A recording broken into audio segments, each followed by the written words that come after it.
da, da.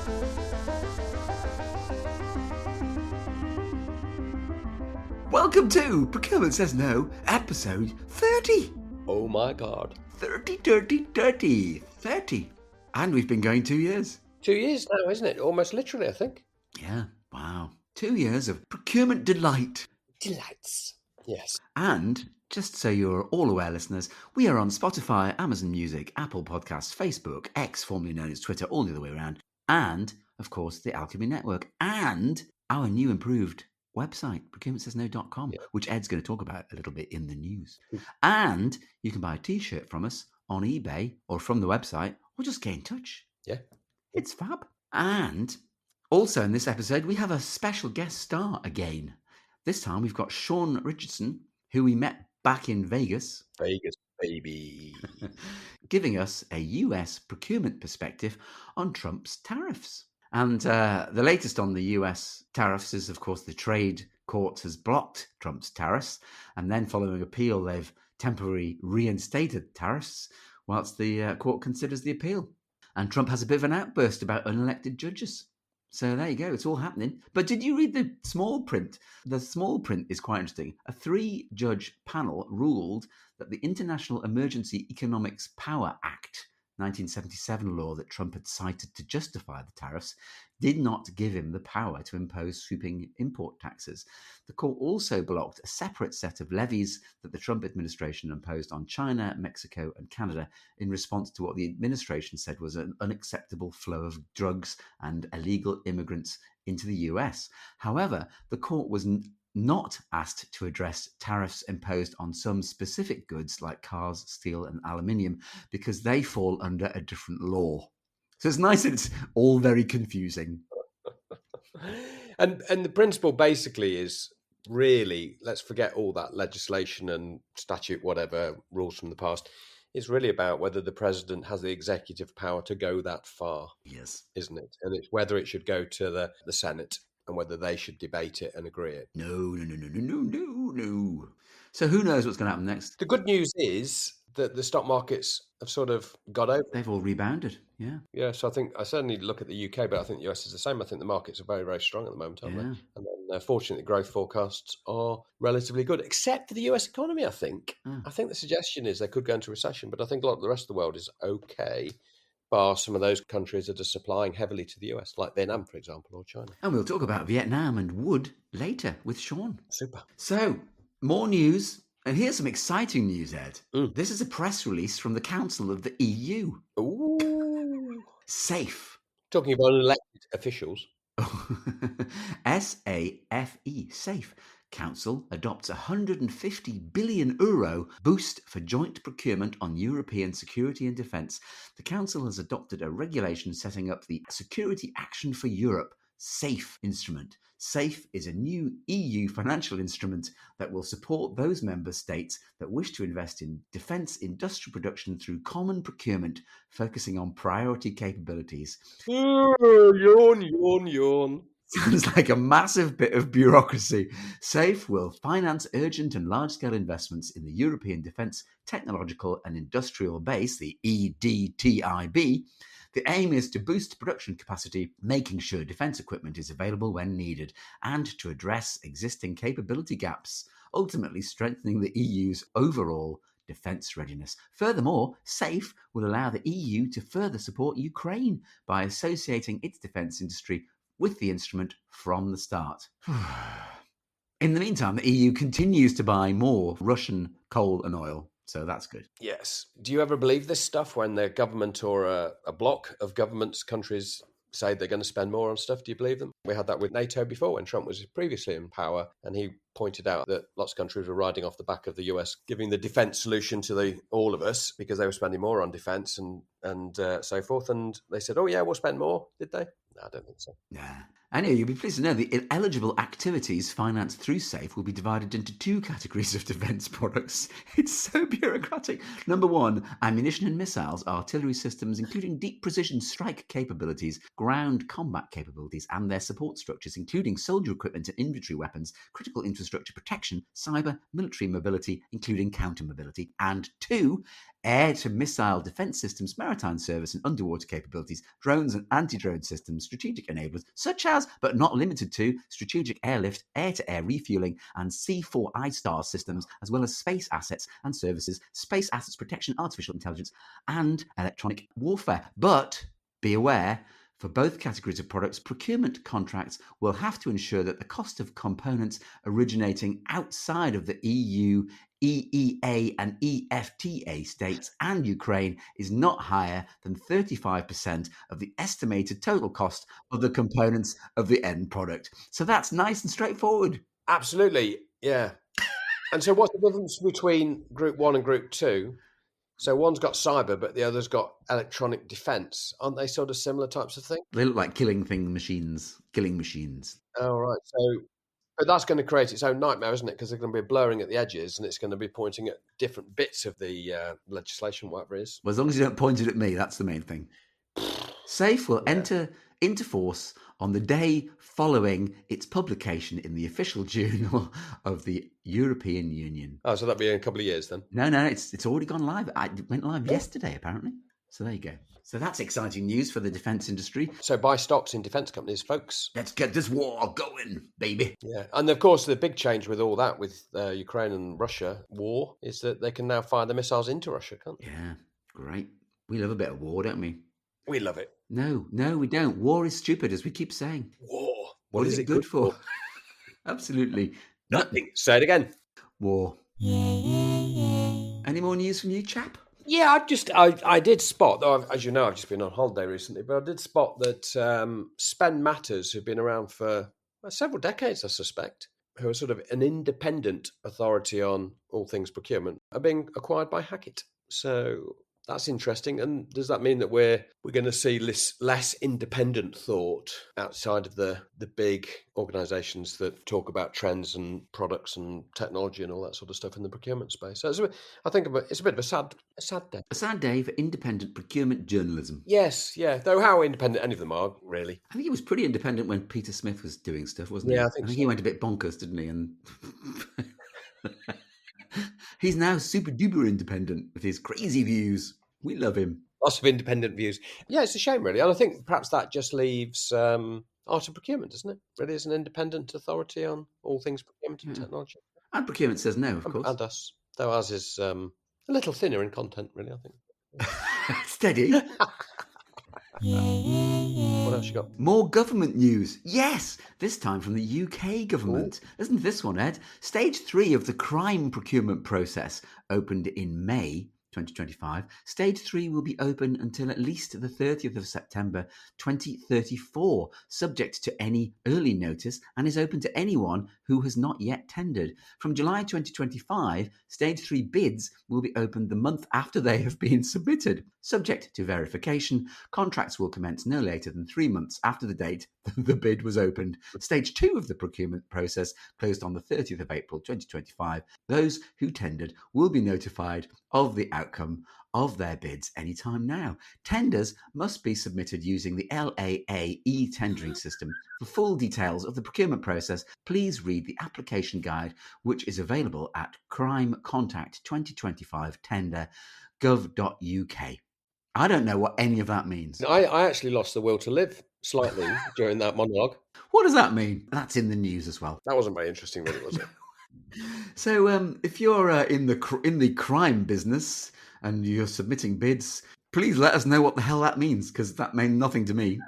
But I'm sure it must mean something to someone. My other bit of news was, I think our listeners know, and we've appeared on the Alchemy Network, which is a sort of online procurement community which Harold Hendricks and Alex Jennings manage and created, I think. It's a cult for witches. So they've just passed 5,000 active members. Yeah. They invited me on while you were away, actually. I did a little spiel with them. Oh, yeah. Fancy. Did you mention me? Yes. We mentioned that you were the funny one. So yeah, they've just passed 5,000 groupies. Yeah. So go check out the Alchemy Network. It's full of surprises and insight and loveliness. And there's just loads of great content on there. I think everybody should join it. I think it's really good. The platform is sort of multi-topic, multi-subject. The social areas on there, there's serious procurement content. There's lots of people coming on and talking about procurement topics in all their various guises. Join the Alchemy Network, everyone. It's good. Join it. Good. Jolly good. Oh, any other news, Ed? Oh, yes. Procurement Says No has a website. Ooh. Up and running. It's procurementsaysno.com. Ooh. So check it out, you crazy people. There's we're going to start doing some form of newsletter with little anecdotes and so forth. And I like the way it's got a picture of procurement gods and it's got me blanked out with a big purple box over my face. I wanted to make an official complaint about that picture. like, who are you going to complain to? Thank you for your complaint. This will be considered over the next 28 days. So my son Richard has built the website. He doesn't know much about procurement because it's all a load of gobbledygook to him. Basically, what he did was he put all the content that Procurement Says No has ever created, that's every podcast, and he put it into ChatGPT and basically created the website from ChatGPT. Amazing. And all the things what we've said. Yeah, so it just took everything. Anything else, like the Ask Rich and Ed bits, photographs are supplied to him of various things that when we've been together, when we went to Vegas, etc. He put them all into the ChatGPT sausage machine, and it basically half created the website. So all the imagery on there, ChatGPT created. I just found it really interesting. That's cool. Yeah, it's really clever. So that's all the news. But yeah, check the Procurement Says No website. Yes. You can subscribe, and we'll start getting some written content out. That's the news. So now it's time for Ask Rich and Ed. And we've got more lovely questions from the postbag, Ed. Super duper. And this one is from Dick Necker in London. I have a supplier who is on a 2-year contract with us. A routine check discovered that the supplier went into administration a couple of months ago, but said nothing to us. Subsequently, we have contacted the supplier and they have acknowledged that they were in receivership, but they've now been bought by a third party and have continued to supply the service uninterrupted. They also now want payment for their continuing service. We're now in year 2 of the contract.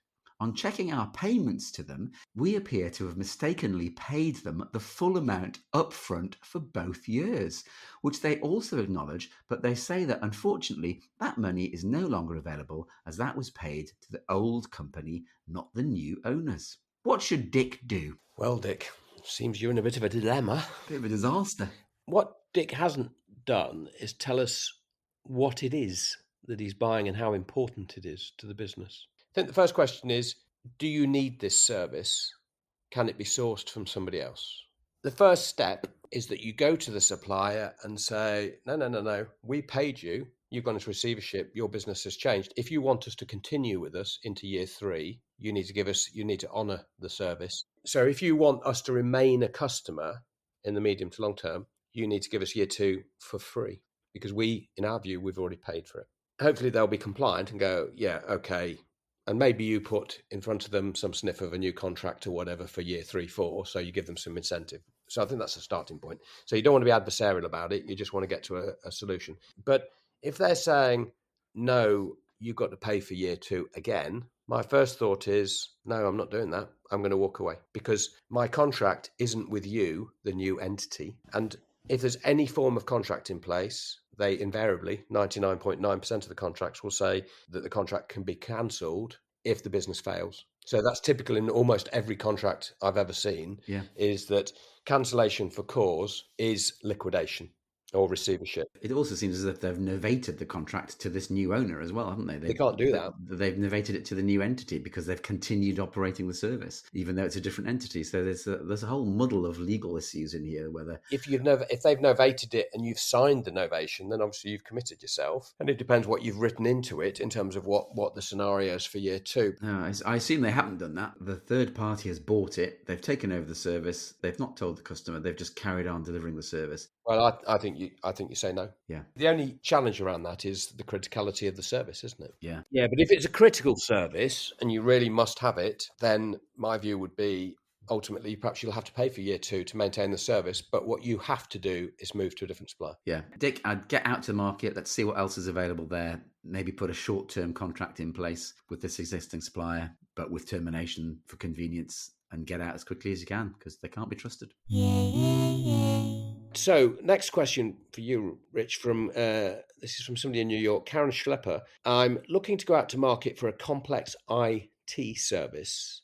I have 7 different contracts and specifications for work currently being done, and I want to go out to the market for all of these services in one RFP. What's the best way to approach this, Rich? Well, I think you answered this earlier on in the episode, Ed. ChatGPT is the answer.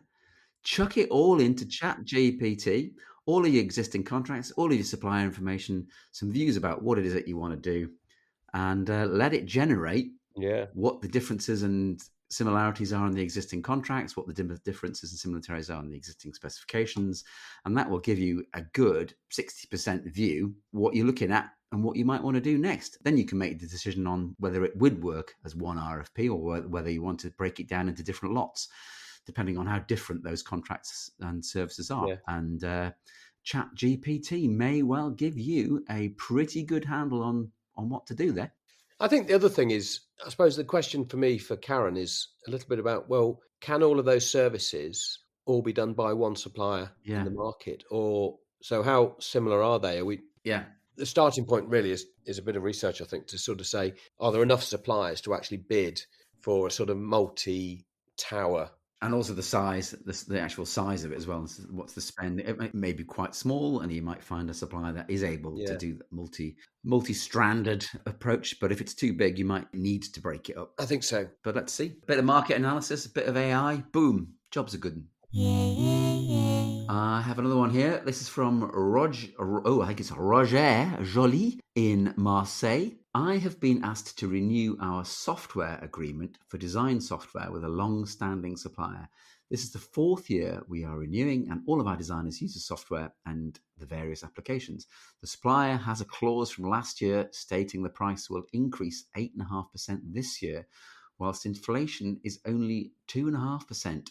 What do I do to negotiate better terms? Ho, ho, ho. Yes. This is software contracts for you. They've got you by their proverbials. This is pretty standard in a lot of software agreements. What you're describing is a monopoly situation, really. And it's not necessarily that you can't get the software from somebody else, but you have a monopoly because everybody uses the software, and the cost of moving to another software provider will be much too expensive. Because if you've got design software, you're probably sharing it with your customers as well, perhaps. And therefore, it's embedded in your organization. Your people are trained to use the software. So you've got a sort of artificial device that makes the supplier become like a monopoly. So it's pretty much impossible to negotiate. You have to think a little bit out of the box, I think, with how you negate the 8.5%. I think clearly there's a starting point, which is talking to the supplier and looking at other divisions to see who else is using the software and seeing whether you can consolidate it and go up and get a sort of volume aggregation saving, because sometimes suppliers will give you a reduced cost if you're a bigger user. For most businesses, that probably won't be possible. So I think what you have to start doing is looking at your use of the software.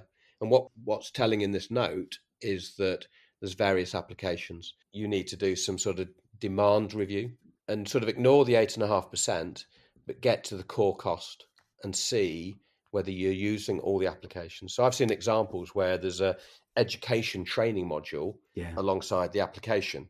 And a lot of the time the education module's not being used, but you're paying for it. So what you have to do is say, I don't want that anymore.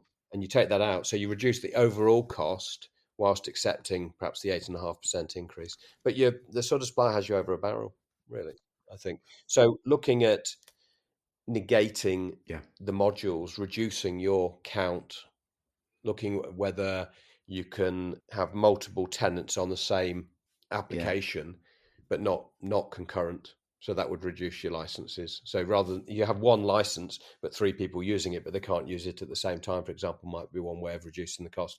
Maybe going to the cloud, if you're not in the cloud, might be another way of reducing cost. But you've got to think outside of the box in terms of the drivers of cost. not the inflationary piece. But it's a tough gig, I think. That whole discussion with the supplier about we want to look at the scope, we want to look at the way that we can potentially reduce the overall revenue that we're working with you with, that actually might switch their mindset into, okay, we can negotiate the 8.5 because they'll see their revenue reduce either way. And a lot of them are sort of tutored to say, no, that's the increase. And they play the card of, we're consistent. We've got 3 price points based on your volumetrics, and the inflation piece is always this much.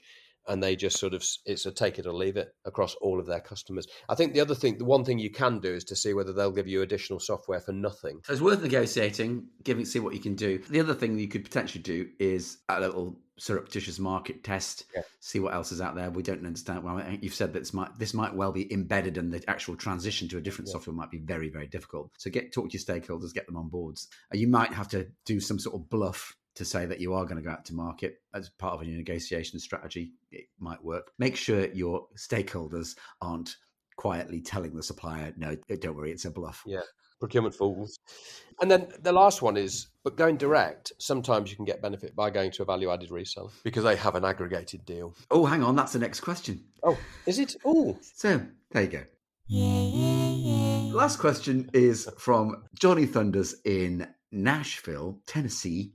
I am new to buying hardware and software. Is it a good idea to use a value-added reseller for our IT and software procurements rather than going direct to the prime supplier?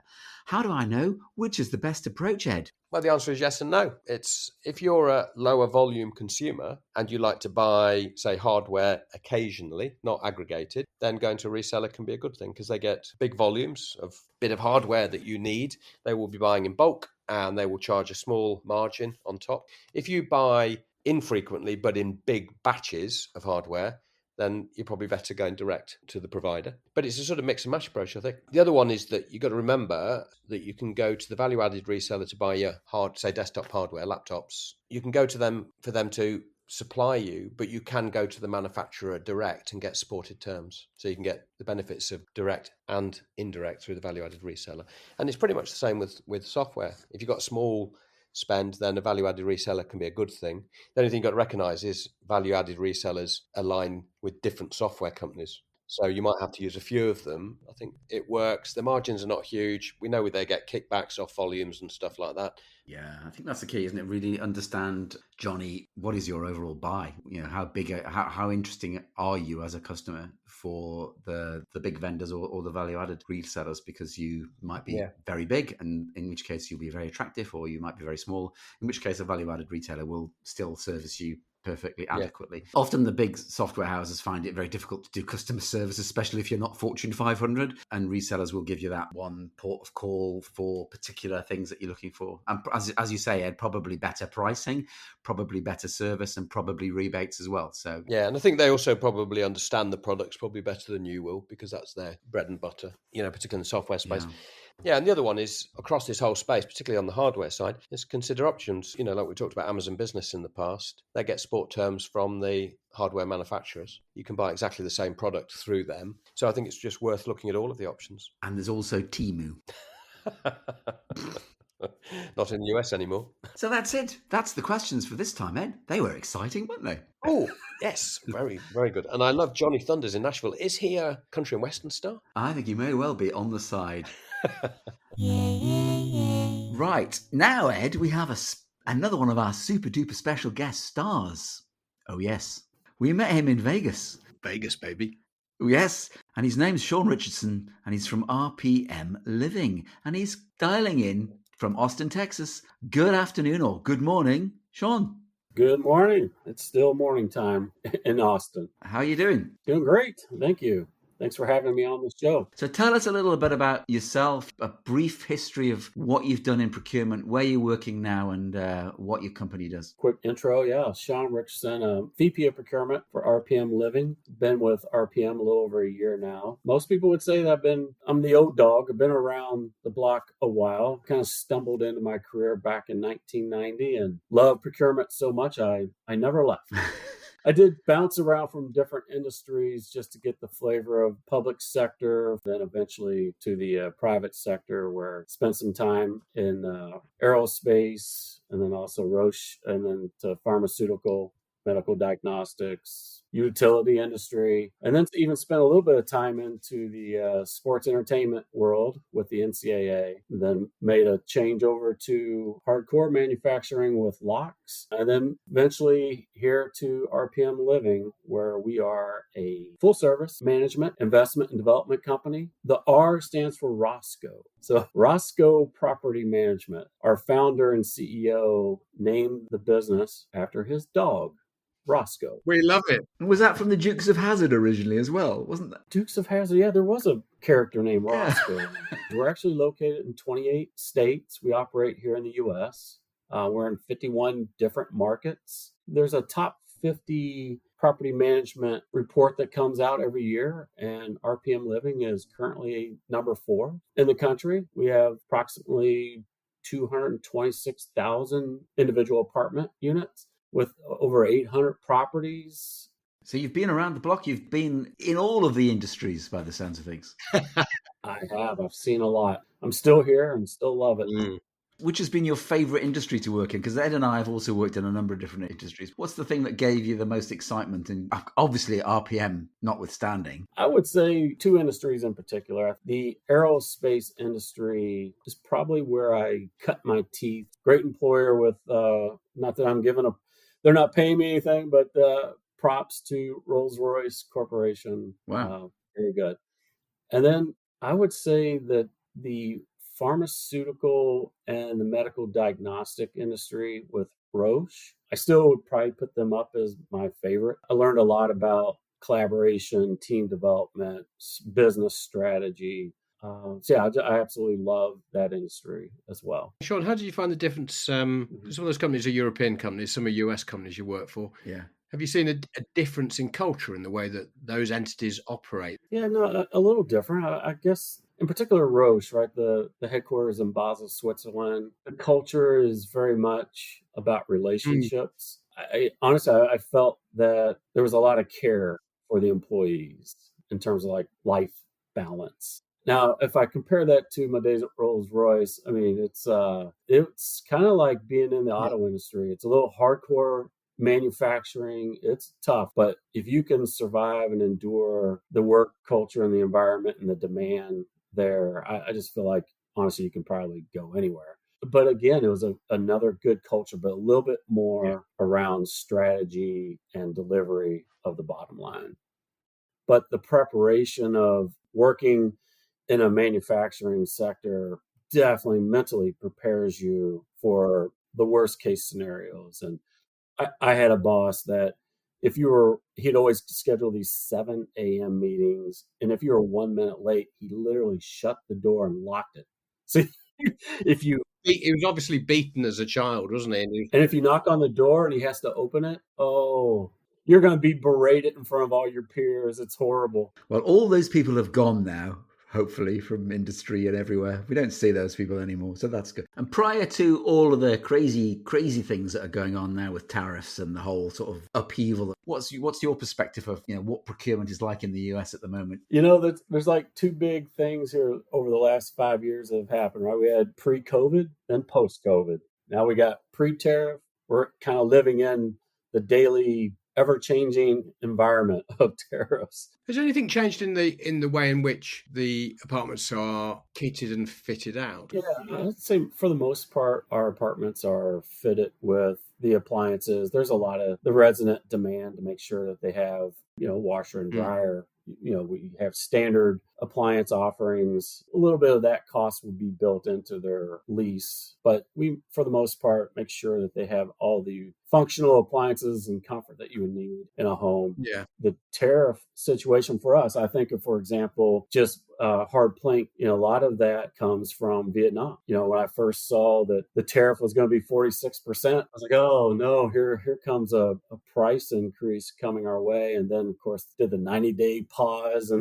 And so it's like we're in a constant state of fluctuation where everything's very fluid, and we're working so closely with our partners to make sure that, they're not just passing the cost over to us, right? I mean, it's easy for them to say, yep, there's a tariff. so we're going to increase price. Well, I like to look and challenge, where are you taking cost out of your business? What are you doing to help mitigate the costs? And what sort of percentage of stuff that you're buying is outside of the US, roughly? Yeah. How big a problem is this for you?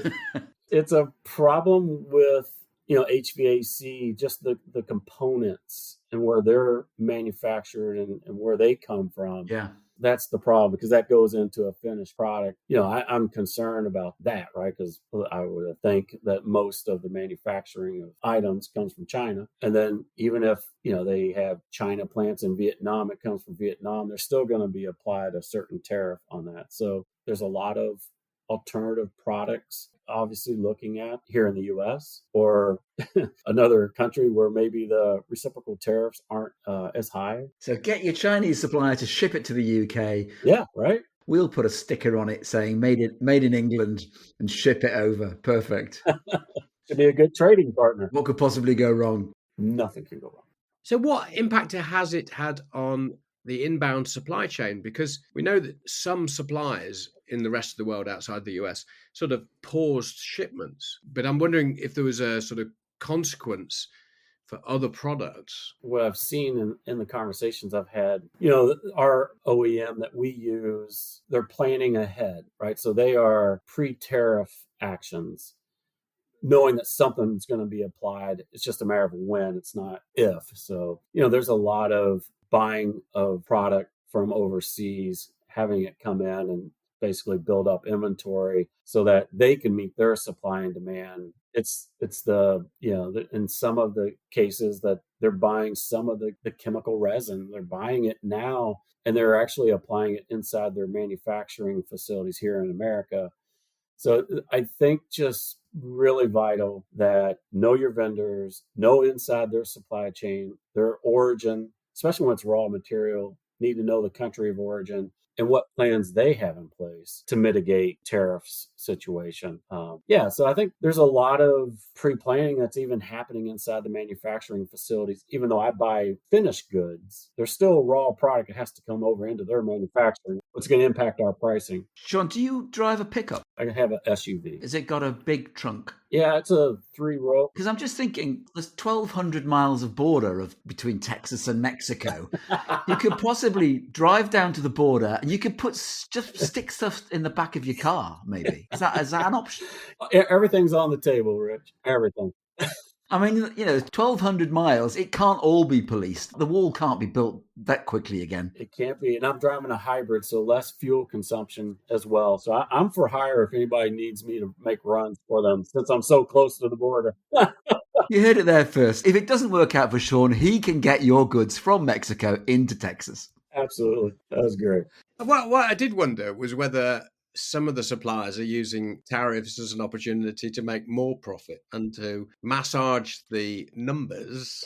And I think they're thinking that they can just slide it through. Nobody will really notice because it looks like it's maths and it's been affected by this. But the reality of the change is quite a lot smaller than they're suggesting. And I just wondered if that will create sort of an artificial inflationary pressure on top of whatever the tariffs bring with themselves. Where there's challenges, there's going to be an opportunity for people to do good and bad. And I think that's clearly plausible that we'll see vendors try to take advantage of this situation to beef up their P&Ls. I mean, I read something in the Institute of Supply Management publication talking about certain industries are starting to add a line item for the sake of transparency, as they say, labeled surcharge or tariffs. A tariff surcharge. Going back to your background, and Ed and I have also worked in the aerospace industry, that whole transparency piece about understanding your cost breakdown is absolutely crucial. If you don't know what your cost breakdown is, then suppliers can be sneaking that stuff. You didn't know this, but we actually do get quite a lot of our material from China.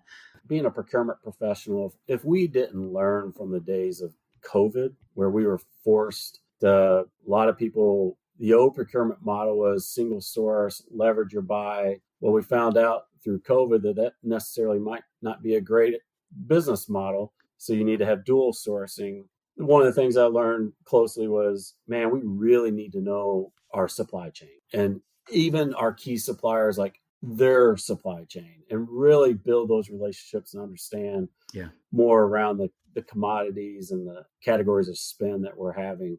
So you can have predictive analytics and understand like what happens tomorrow when something like the tariffs, and a new administration comes in, and now there's a war on tariff and trade and how that impacts us. There was a lot of learning moments. And for me personally, I mean, I go deep.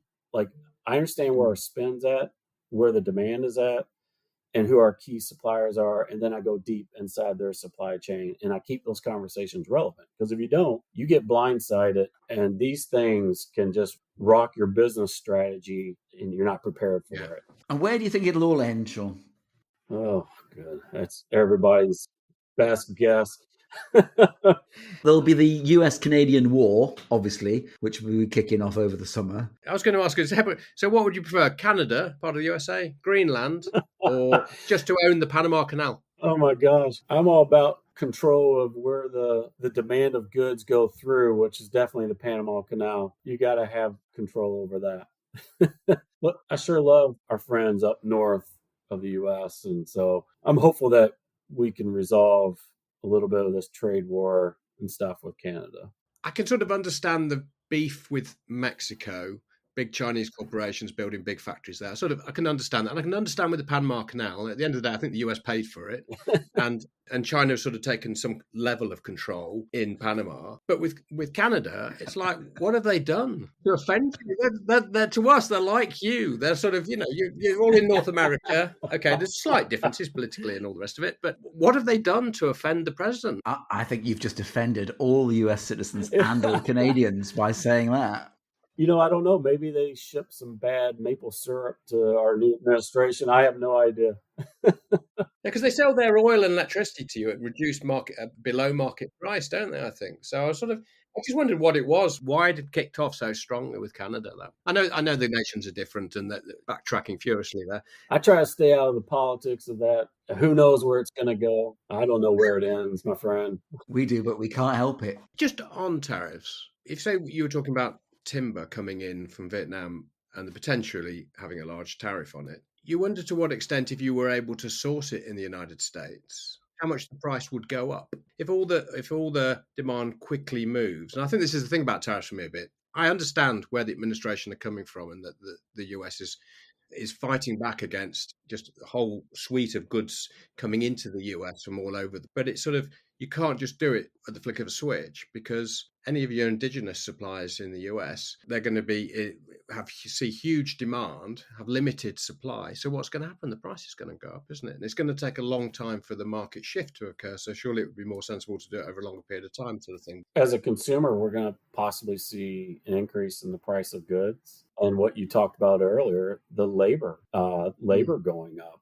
You also address the shortage of labor in the market. And presumably there was a lot of reasons for sourcing in Vietnam in the first place. Price was obviously one, but there's a whole range of other reasons as well, capacity, etc., quality, that you might not be able to get indigenously.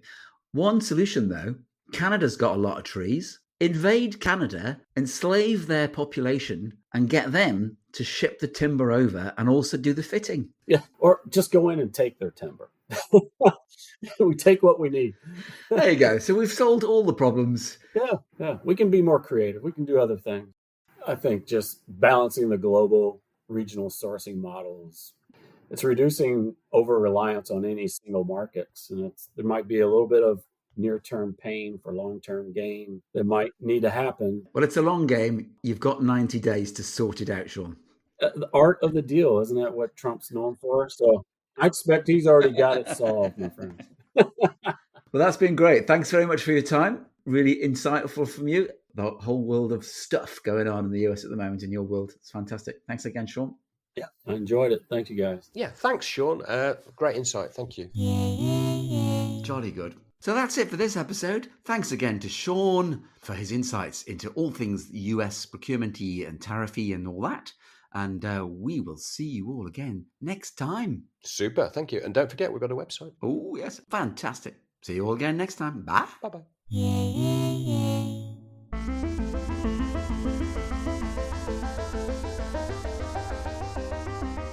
So when I was on my holiday, I had a tour guide, and he was talking about his parents' business, which is supplying chicken feet Of course. His parents got this chicken feet business. They were farmers. Now they've got this chicken feet business, and chicken feet in certain parts of Asia are a delicacy. Mm-hmm. And his mum has created a special recipe for chicken feet. So they get lots of motorcyclists coming up and picking stuff up and delivering it to people's house. So it's like a takeaway, really. And I said to him, why don't you franchise this across all of Vietnam? And he sort of smiled and, oh, yeah, but I'm busy with my job. I can't be helping my parents with that sort of thing. So anyway, I was at the airport before I flew back and went on to ChatGPT, put a few key terms in about chicken feet, and it created a logo for the business. And it took 2 minutes. It's brilliant, isn't it? Which reminds me of Ken Dodd's three-legged chicken joke. Look it up. Yes. We all like a leg. How do they taste? We don't know. We haven't caught one yet. So get your chicken leg from the website before AI takes over. We're all doomed. We're doomed.